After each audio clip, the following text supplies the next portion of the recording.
Jail سے اب آ گیا ہے کہ سڑکیں گرم کرنی ہیں، تو ڈاکٹر صاحب احتجاجی تحریک کا اعلان تو ہو چکا ہے، بس 5-6 دن میں کہہ رہے ہیں لاہے عمل بھی آ جائے گا، اور خان صاحب یہ بھی کہہ رہے ہیں اسلام آباد جانے کا نہیں کہوں گا، ملک گیر احتجاج چلائی جائے گی۔ تو پی ٹی آئی کی جو باہر قیادت موجود ہے جیل سے، وہ تیار ہے اس تحریک کے لیے؟ آپ کو لگتا ہے وہ بھرپور پارٹیسپیٹ کرے گی اس میں؟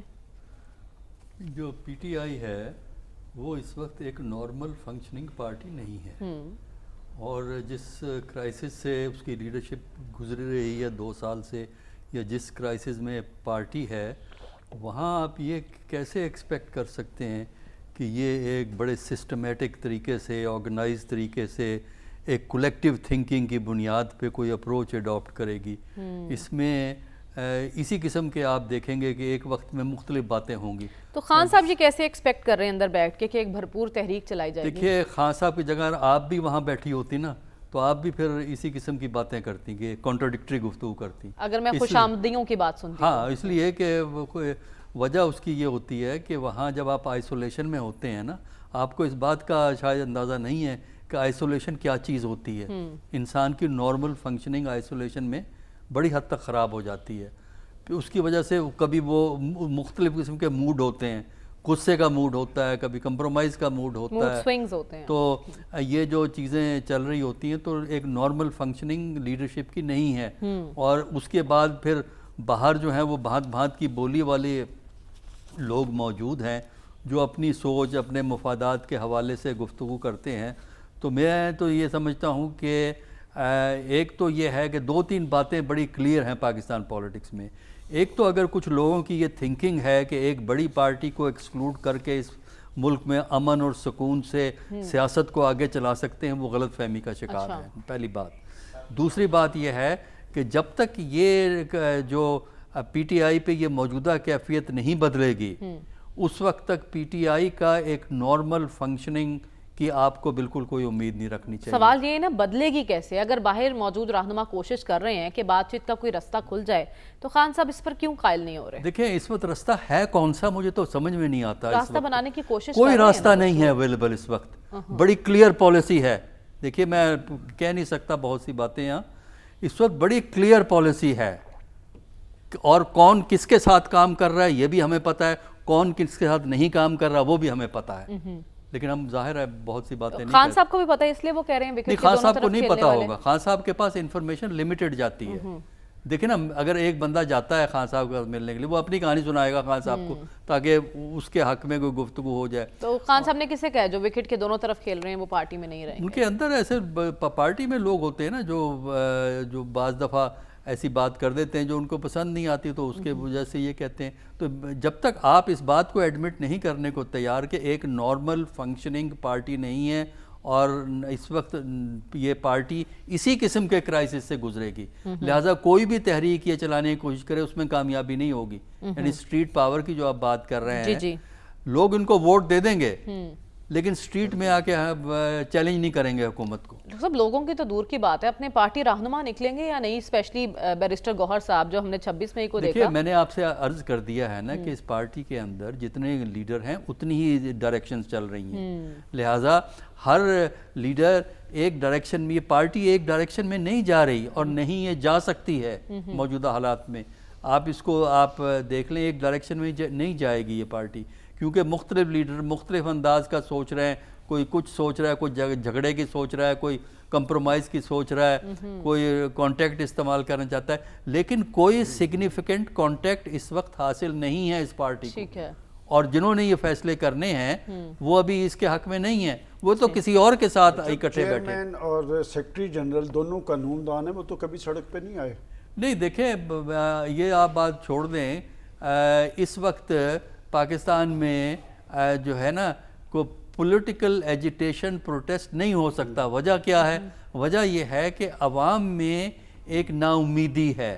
ٹھیک ہے، میں نے کہا تھا کہ ووٹ دے دیں گے وہ، چاہے آپ کتنے لیپ ٹاپ تقسیم کر لیں نوجوان جا کے، لیکن اس کے لیے گلیوں سڑکوں پہ نہیں آ کے کرے گا، اس لیے کہ حاصل کیا کریں گے آپ اس طریقے سے؟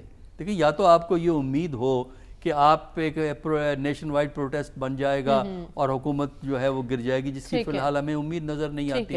اور جتنے بھی ایجیٹیشن پاکستان میں ہوئے ہیں وہ ایک بڑے طویل سٹرگل کے بعد ٹھیک ہے، تو آپ کہہ رہے ہیں ابھی ایسی پاسبلٹیز ہی نہیں ہیں. ایسے موقع پر جب آپ نے دنیا میں ڈیلیگیشنز بھیجے ہیں یہ بتانے کے لیے کہ وی آر انوسینٹ، ایسے موقع پر مودی کے جارحانہ بیانات ان ساری کوششوں پر پانی نہیں پھیر رہے ڈاکٹر صاحب؟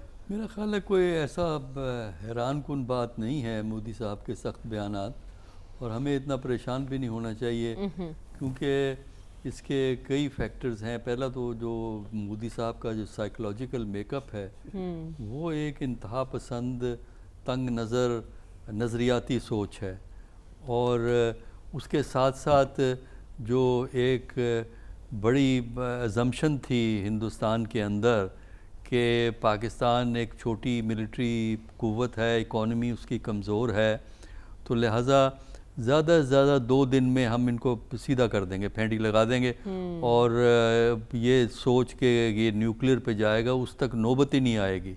یہ جو لمیٹڈ وار کا جو وہاں گیم کھیلنے کی کوشش کر رہے تھے وہ چونکہ پورا نہیں ہوا ہے، اس کی وجہ سے جو ایک خاکہ بنایا ہوا تھا مودی صاحب اور ان کے ارد گرد جو ساتھی ہیں اور ملٹری پلانرز جو ان کے تھے وہ ایک محدود سے خاکے میں کام کر رہے تھے.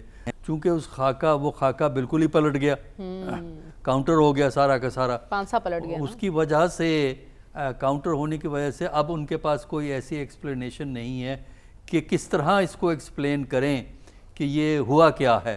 کہ جو ان کا خیال تھا کہ ایک پاکستان نے ہمیشہ یہ کہا ہے کہ لمیٹڈ وار بڑی ڈینجرس اسٹریٹجی ہے، کوئی چیز لمیٹڈ وار نہیں ہوتی، لمیٹڈ وار ہمیشہ فل وار میں کنورٹ ہوتی ہے. لیکن ہندوستان میں یہ تصور موجود تھا کہ پاکستان کو ہم 24 گھنٹے یا 48 گھنٹے کے اندر پیرالائز کر دیں گے. اچھا، مودی یہ بھی کہہ رہا ہے کہ انڈیا جو ہے ایٹم بام کی گیدڑ بھپکی سے نہیں ڈرے گا اور نہ ہی اس کی بنیاد پر کوئی فیصلے کرے گا. دیکھیں یہ ایک بے معنی قسم کی گفتگو ہے. جب انڈیا کے پاس بھی نیوکلیر ویپنز ہیں، پاکستان کے پاس بھی نیوکلیر ویپنز ہیں، لہٰذا جب آپ سیکیورٹی کے مسئلوں کو ڈسکس کرتے ہیں تو نیوکلیر تو ایشو بیچ میں آتا ہے. آئے گا کس طرح آپ نیوکلیر کو ایک سائڈ پہ رکھتے ہیں؟ یا تو آپ نیوکلیر پروگرام ڈسمینٹل کر دیں، پھر تو بات ٹھیک ہے. لیکن جب نیوکلیر ویپن موجود ہے تو وہ ہمیشہ کیلکولیشن میں آتا ہے.